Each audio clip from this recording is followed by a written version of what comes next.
Hi, in this video we're going to talk about the script tag, and the script tag can go in the head or in the body, which is why we'll be using a document from last time just to show it in the head. So a script tag could occur here or could occur there, and actually I'm going to paste something in from somewhere else. Okay, so a script tag takes an attribute called type, and it'll be usually text.javascript.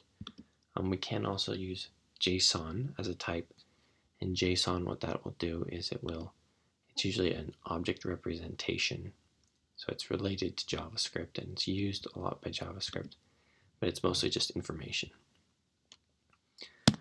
And so here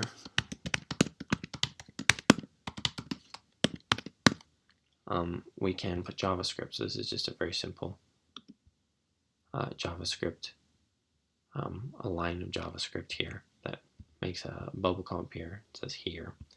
So like I said, this can actually be inserted in the head, can be inserted in the body, and this will be evaluated as the document is loaded. So as the document loads, once it comes across a script tag, it will start running the JavaScript.